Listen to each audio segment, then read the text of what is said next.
ಬೆಳಗಿನ ಬೆಳಕು. ಅರಣ್ಯಕಾಂಡ 1:6-15.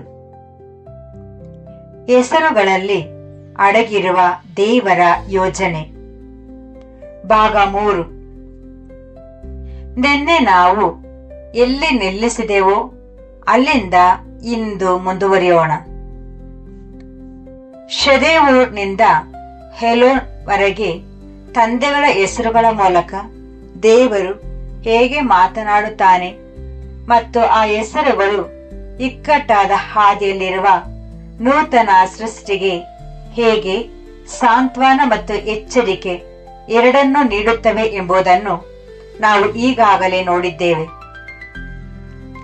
ಈಗ ನಾವು ಮುಂದಿನ ಹೆಸರಾದ ಅಮ್ಮಿಹೂದ್ಗೆ ಹೋಗೋಣ.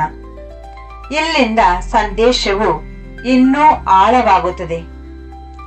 ಉಳಿದಿರುವ ಈ ಹೆಸರುಗಳು ಕೇವಲ ದೇವರ ಶಕ್ತಿ ಮತ್ತು ನಮ್ಮ ದೃಢತೆಯನ್ನು ಮಾತ್ರ ವಿವರಿಸುವುದಿಲ್ಲ. ಅವು ನಮಗಾಗಿ ದೇವರಿಗಿರುವ ಗುರಿ, ನಮಗಾಗಿ ಆತನು ಸಿದ್ಧಪಡಿಸಿದ ವಿಮೋಚನೆ, ನಮ್ಮ ಮೇಲಿರುವ ಆತನ ಶಿಸ್ತು ಮತ್ತು ಅಂತ್ಯದವರೆಗೆ ನಮ್ಮನ್ನು ಹಿಂಬಾಲಿಸುವ ಆತನ ನಂಬಿಗಸ್ತ ಆರೈಕೆಯನ್ನು ಬಹಿರಂಗಪಡಿಸುತ್ತವೆ. ಆದ್ದರಿಂದ ನಾವು ಶಾಂತವಾದ ಹೃದಯದಿಂದ ಇದನ್ನು ಓದೋಣ, ಏಕೆಂದರೆ ಈ ಹೆಸರುಗಳನ್ನು ನಮ್ಮನ್ನು ಮೆಚ್ಚಿಸಲು ಬರೆಯಲಾಗಿಲ್ಲ, ಬದಲಾಗಿ ನಮ್ಮನ್ನು ರೂಪಿಸಲು, ರಕ್ಷಿಸಲು ಮತ್ತು ಸತ್ಯದಲ್ಲಿ ನಮ್ಮ ಪ್ರಯಾಣವನ್ನು ಪೂರೈಸಲು ಸಹಾಯ ಮಾಡಲು ಬರೆಯಲಾಗಿದೆ. ಅಮ್ಮಿಹೂದ್ ಎಂದರೆ ನನ್ನ ಜನರು, ಮಹಿಮೆ, ವೈಭವ. ಇದು ನೂತನ ಸೃಷ್ಟಿಗಾಗಿ ದೇವರಿಗಿರುವ ಉದ್ದೇಶವಾಗಿದೆ. ದೇವರು ತನ್ನ ಗುಣಲಕ್ಷಣಗಳನ್ನು ಪ್ರತಿಬಿಂಬಿಸುವ ಜನರನ್ನು ಬಯಸುತ್ತಾನೆ. ನಾವು ಕ್ರಿಸ್ತನ ರೂಪಕ್ಕೆ ರೂಪಾಂತರಗೊಳ್ಳುತ್ತಿದ್ದೇವೆ. ರೋಮಾಪುರದವರಿಗೆ 8:29. ನಾವು ಆತನನ್ನು ಯೆಹೋವನನ್ನು ನೋಡುತ್ತಾ ಹೋದಂತೆ ಮಹಿಮೆಯಿಂದ ಮಹಿಮೆಗೆ ಬದಲಾಗುತ್ತೇವೆ. 2 ಕೊರಿಂಥದವರಿಗೆ 3:18. ಇದಕ್ಕಾಗಿಯೇ ಪೇತ್ರನು ಹೇಳುವುದು, ನಾವು ಕತ್ತಲೆಯಿಂದ ಕರೆಯಲ್ಪಟ್ಟಿರುವುದು ದೇವರ ಗಣಾತಿಶಯಗಳನ್ನು ಪ್ರಕಟಿಸುವುದಕ್ಕೋಸ್ಕರವೇ. 1 ಪೇತ್ರ 2:9. ಕೊನೆಯಲ್ಲಿ ಶಾಸ್ತ್ರವು ಪವಿತ್ರ ನಗರವನ್ನು ದೇವರ ಮಹಿಮೆಯುಳ್ಳದು ಎಂದು ವಿವರಿಸುತ್ತದೆ. ಪ್ರಕಟಣೆ 21:11. ಇದು ಕೇವಲ ಪ್ರಕಾಶದ ಬಗ್ಗೆ ಅಲ್ಲ, ಇದು ಸಂಪೂರ್ಣವಾಗಿ ದೇವರ ಸ್ವಭಾವದಿಂದ ರೂಪಿಸಲ್ಪಟ್ಟ ಜನರ ಬಗ್ಗೆ, ಅಂದರೆ ಸತ್ಯ, ಶುದ್ಧತೆ, ಪ್ರೀತಿ ಮತ್ತು ಪವಿತ್ರತೆ. ಅಮ್ಮಿಹೂದ್ ಬಹಳ ಪ್ರೀತಿಯಿಂದ ಕೂಡಿದೆ, ಏಕೆಂದರೆ ಅದು ನಮಗಾಗಿ ದೇವರಿಗಿರುವ ಕನಸನ್ನು ತೋರಿಸುತ್ತದೆ. ಆತನು ಕೇವಲ ಕ್ಷಮಿಸಲು ಮಾತ್ರ ಬಯಸುವುದಿಲ್ಲ, ಆತನು ನಮ್ಮನ್ನು ರೂಪಾಂತರಿಸಲು ಬಯಸುತ್ತಾನೆ. ಆದರೂ ಇದೊಂದು ಎಚ್ಚರಿಕೆಯೂ ಹೌದು. ನಾವು ಪಾಪವನ್ನು ಪ್ರೀತಿಸಿದರೆ ಆತನ ಮಹಿಮೆಯನ್ನು ಹೊರಲು ಸಾಧ್ಯವಿಲ್ಲ. ನಾವು ಕತ್ತಲೆ ಮತ್ತು ಮಹಿಮೆಯನ್ನು ಒಟ್ಟಿಗೆ ಹಿಡಿದಿಟ್ಟುಕೊಳ್ಳಲು ಸಾಧ್ಯವಿಲ್ಲ. ದೇವರು ತನ್ನ ಜನರು ಶುದ್ಧ ಪಾತ್ರೆಯಾಗಿರಬೇಕೆಂದು ಕರೆಯುತ್ತಾನೆ. ಯೆಹೋವನ ಪಾತ್ರೆಗಳನ್ನು ಹೊರುವವರೇ, ನಿಮ್ಮನ್ನು ಶುದ್ಧಿ ಮಾಡಿಕೊಳ್ಳಿರಿ. ಯೆಶಾಯ 52:11. ಪೆದಾಚೂರ್ ಎಂದರೆ ಬಂಡೆಯು ವಿಮೋಚಿಸಿದೆ. ನೂತನ ಸೃಷ್ಟಿಯು ವಿಮೋಚನೆಯ ಮೇಲೆ ನಿಂತಿದೆ. ನಾವು ಕ್ರಿಸ್ತನ ಅಮೂಲ್ಯವಾದ ರಕ್ತದಿಂದ ವಿಮೋಚಿಸಲ್ಪಟ್ಟಿದ್ದೇವೆ. 1 ಪೇತ್ರ 1:18-19. ವಿಮೋಚನೆಯು ಕೇವಲ ಹಳೆಯ ಪಾಪಗಳಿಂದ ಸಿಕ್ಕಿದ ಬಿಡುಗಡೆಯಲ್ಲ, ಅದು ದೇವರಿಗಾಗಿ ಪ್ರತ್ಯೇಕಿಸಲ್ಪಡುವುದೂ ಆಗಿದೆ. ಕ್ರಿಸ್ತನು ಸಭೆಯನ್ನು ಪ್ರೀತಿಸಿ ಅದನ್ನು ಶುದ್ಧೀಕರಿಸುವುದಕ್ಕಾಗಿ ಮತ್ತು ಪವಿತ್ರಗೊಳಿಸುವುದಕ್ಕಾಗಿ ತನ್ನನ್ನು ತಾನೇ ಅದಕ್ಕೋಸ್ಕರ ಒಪ್ಪಿಸಿಕೊಟ್ಟನು. ಎಫೆಸದವರಿಗೆ 5:25-26. ಪ್ರಕಟಣೆ 14ರಲ್ಲಿ ವಿಮೋಚಿಸಲ್ಪಟ್ಟ ಗುಂಪನ್ನು ಭೂಮಿಯೊಳಗಿಂದ ಕೊಂಡುಕೊಳ್ಳಲ್ಪಟ್ಟವರು ಮತ್ತು ದೇವರಿಗೂ ಕುರಿಮರಿಯಾದಾತನಿಗೂ ಪ್ರಥಮ ಫಲದಂತಿರುವವರು ಎಂದು ವಿವರಿಸಲಾಗಿದೆ. ಪ್ರಕಟಣೆ 14:3-4.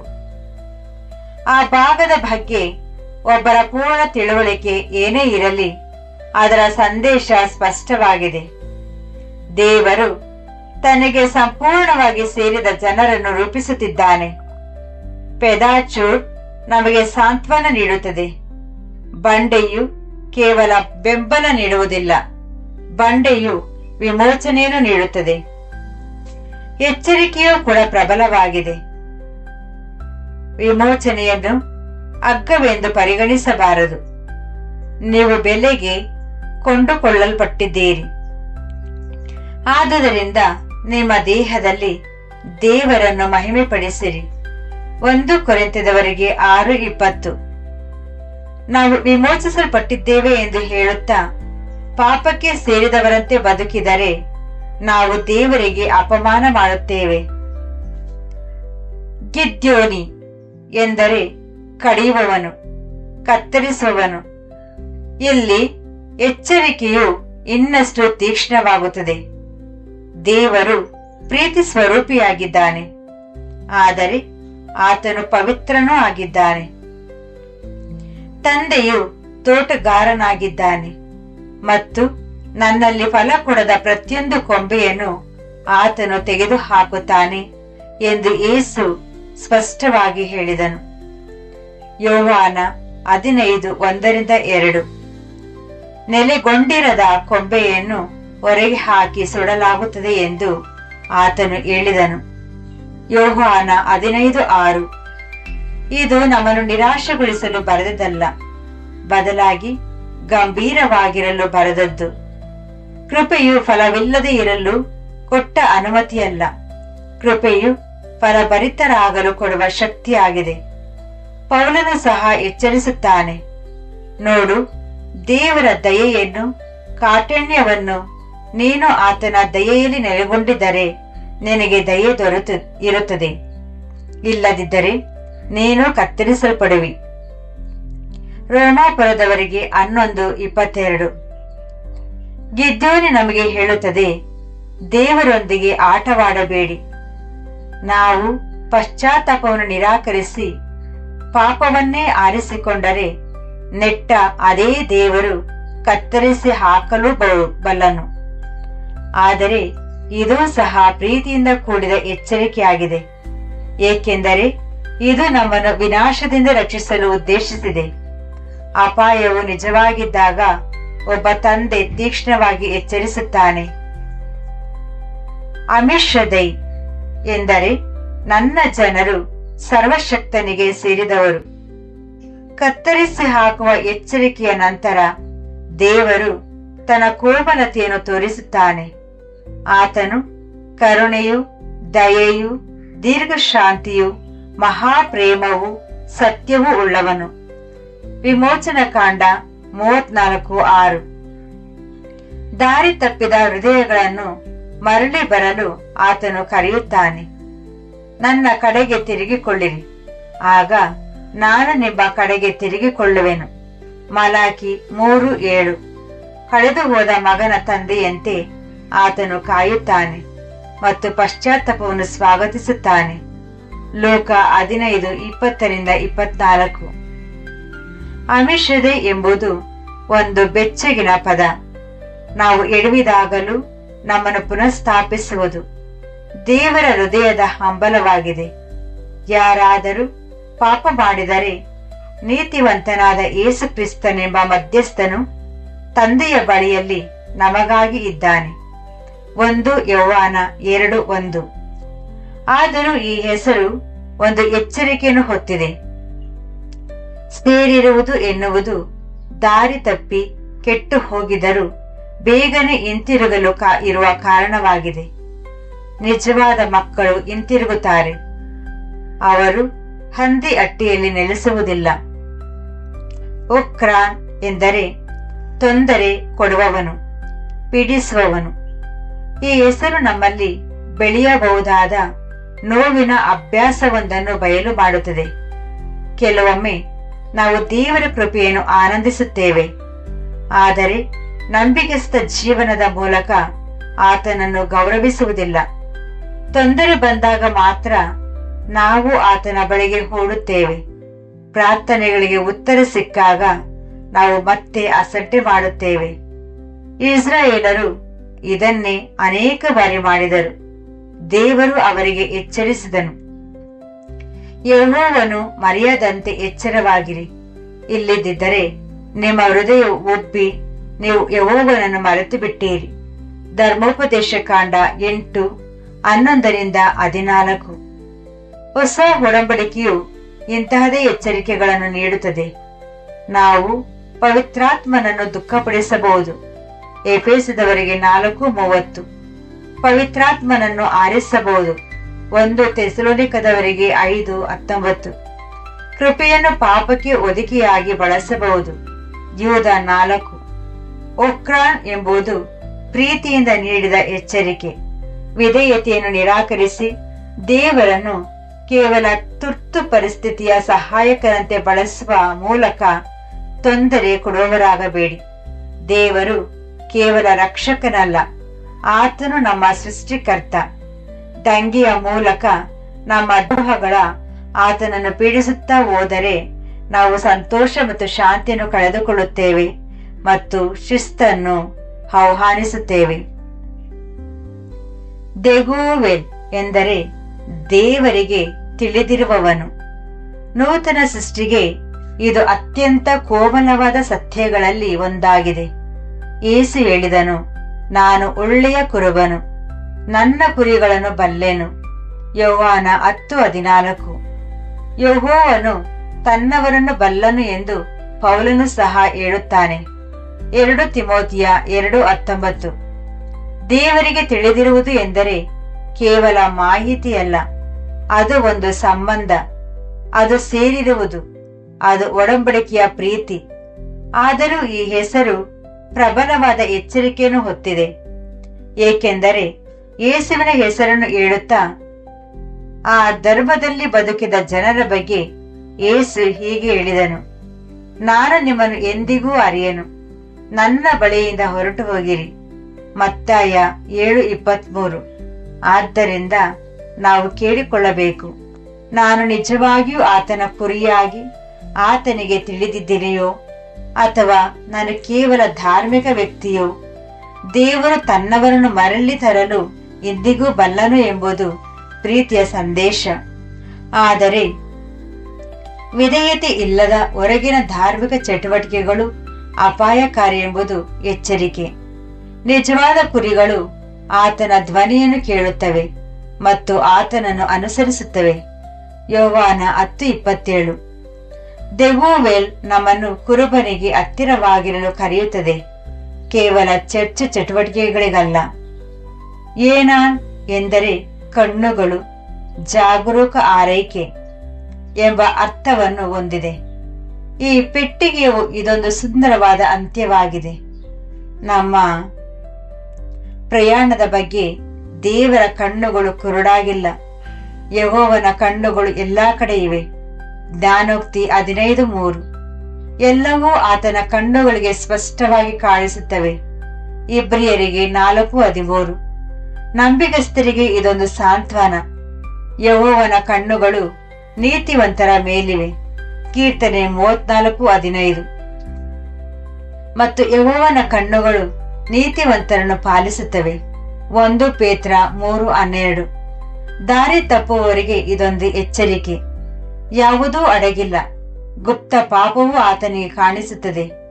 ಆದರೆ ಆ ಎಚ್ಚರಿಕೆಯೂ ಕೃಪೆಯಾಗಿದೆ, ಏಕೆಂದರೆ ದೇವರು ರಕ್ಷಿಸಲು, ತಿದ್ದಲು ಮತ್ತು ಪುನಃಸ್ಥಾಪಿಸಲು ನೋಡುತ್ತಾನೆ.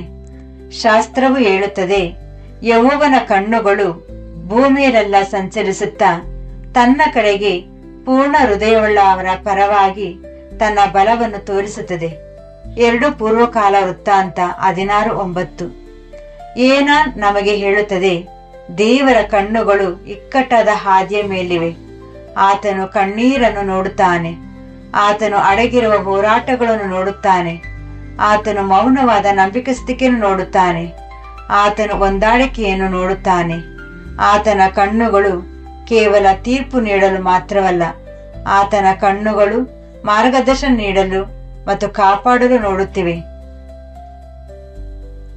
ನಾವು ಈ ಎಲ್ಲಾ ಹೆಸರುಗಳನ್ನು ಒಟ್ಟಾಗಿ ನೋಡಿದಾಗ ನೂತನ ಸೃಷ್ಟಿಗೆ ಒಂದು ಪೂರ್ಣ ಸಂದೇಶ ಸಿಗುತ್ತದೆ.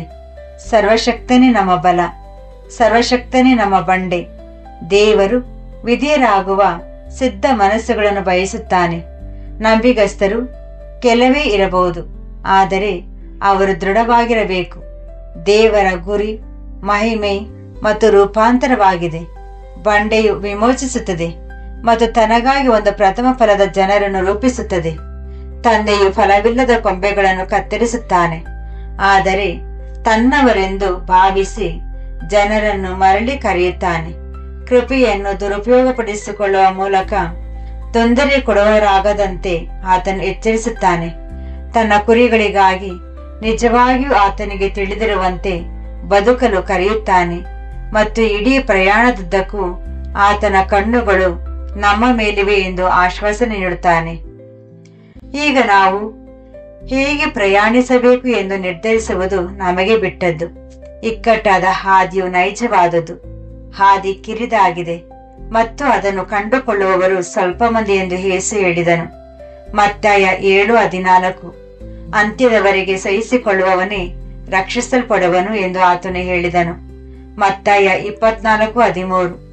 ತಂದೆಯ ಪ್ರೀತಿಯು ನೈಜ, ತಂದೆಯ ಎಚ್ಚರಿಕೆಗಳು ನೈಜ. ಪ್ರೀತಿಯು ಎಚ್ಚರಿಕೆಯನ್ನು ರದ್ದುಗೊಳಿಸುವುದಿಲ್ಲ. ನಾವು ಬದುಕಿರಲೆಂದೇ ಪ್ರೀತಿಯು ಎಚ್ಚರಿಕೆಯನ್ನು ನೀಡುತ್ತದೆ. ನಾವು ಬಂಡೆಯಾದ ಕ್ರಿಸ್ತನಿಗೆ ಹತ್ತಿರವಾಗಿದ್ದರೆ ಮತ್ತು ಆತನ ವಾಕ್ಯದಲ್ಲಿ ನೆಲೆಗೊಂಡಿದ್ದರೆ ನಮ್ಮ ಹಾದಿಯು ಸ್ಥಿರವಾಗಿರುತ್ತದೆ. ನಾವು ದಾರಿ ತಪ್ಪಿದರೆ ಆತನ ಶಿಸ್ತು ನಮ್ಮನ್ನು ಮರಳಿ ಕರೆಯುತ್ತದೆ. ನಮ್ಮ ಹೃದಯವನ್ನು ಕಠಿಣ ಮಾಡಿಕೊಂಡರೆ ಕತ್ತರಿಸಲ್ಪಡುವುದು ಸಾಧ್ಯವಾಗುತ್ತದೆ. ಆದರೆ ನಾವು ಪಶ್ಚಾತ್ತಾಪಪಟ್ಟು ಹಿಂತಿರುಗಿದರೆ ಆತನ ಬಾಹುಗಳು ಇನ್ನೂ ತೆರೆದಿವೆ. ಈ ಹೆಸರುಗಳು ದೇವರೊಂದಿಗೆ ನಡೆಯುವ ನಡಿಗೆಯಲ್ಲಿರುವ ಮಾಧುರ್ಯ ಮತ್ತು ಗಾಂಭೀರ್ಯತೆ ಎರಡನ್ನೂ ತೋರಿಸುತ್ತದೆ. ಪ್ರಾರ್ಥನೆ. ನಮ್ಮ ಪವಿತ್ರ ತಂದೆಯಾದ ಯೆಹೋವನೇ, ನೂತನ ಸೃಷ್ಟಿಯನ್ನು ಕಾಳಜಿ ವಹಿಸಿದಕ್ಕಾಗಿ ಮತ್ತು ಪ್ರೀತಿ ಹಾಗೂ ಎಚ್ಚರಿಕೆ ಎರಡರ ಮೂಲಕ ನಮ್ಮೊಂದಿಗೆ ಮಾತನಾಡಿದಕ್ಕಾಗಿ ವಂದನೆಗಳು. ನೀನೇ ನಮ್ಮ ಬಲವಾಗಿಯೂ ಬಂಡೆಯಾದ ಕ್ರಿಸ್ತನ ಮೇಲೆಯೂ ನಮ್ಮನ್ನು ಸ್ಥಿರವಾಗಿರಿಸು. ವಿಧೇಯತೆಯ ಜೀವನವಾಗಿ ಬದಲಾಗುವ ಸಿದ್ಧ ಹೃದಯವನ್ನು ನಮಗೆ ನೀಡು. ನಾವು ಕೆಲವೇ ಮಂದಿಯಾಗಿದ್ದರೂ ನಮ್ಮನ್ನು ನಂಬಿಕಸ್ಥರನಾಗಿ ಇರಿಸು ಮತ್ತು ಇಕ್ಕಟ್ಟಾದ ಹಾದಿಯಲ್ಲಿ ದೃಢಪಡಿಸು. ನಮ್ಮನ್ನು ಕ್ರಿಸ್ತನ ಮಹಿಮೆಗೆ ರೂಪಾಂತರಿಸು ಮತ್ತು ನಾವು ಕತ್ತರಿಸಲ್ಪಡದಂತೆ ಫಲಭರಿತರಾಗಿರಲು ಸಹಾಯ ಮಾಡು. ನಿನ್ನ ಕೃಪೆಯನ್ನು ಅಗ್ರವಾಗಿ ಪರಿಗಣಿಸಿ ನಿನಗೆ ತೊಂದರೆ ನೀಡಿದ್ದಲ್ಲಿ ನಮ್ಮನ್ನು ಕ್ಷಮಿಸು. ನಿನ್ನಿಂದ ತಿಳಿಯಲ್ಪಟ್ಟ ಮತ್ತು ನಿನ್ನ ಕುಮಾರನ ಧ್ವನಿಯನ್ನು ಅನುಸರಿಸುವ ನಿಜವಾದ ಕುರಿಗಳಾಗಿ ನಮ್ಮನ್ನು ಮಾಡು. ನಿನ್ನ ಕಣ್ಣುಗಳು ನಮ್ಮ ಮೇಲಿರಲಿ. ನಮಗೆ ಮಾರ್ಗದರ್ಶನ ನೀಡು. ನಮ್ಮನ್ನು ತಿದ್ದು ಮತ್ತು ನಮ್ಮನ್ನು ಸುರಕ್ಷಿತವಾಗಿ ಅಂತ್ಯಕ್ಕೆ ತಲುಪಿಸು. ನಮ್ಮ ಪ್ರಭುವಾದ ಯೇಸು ಕ್ರಿಸ್ತನ ಹೆಸರಿನಲ್ಲಿ ಆಮೆನ್.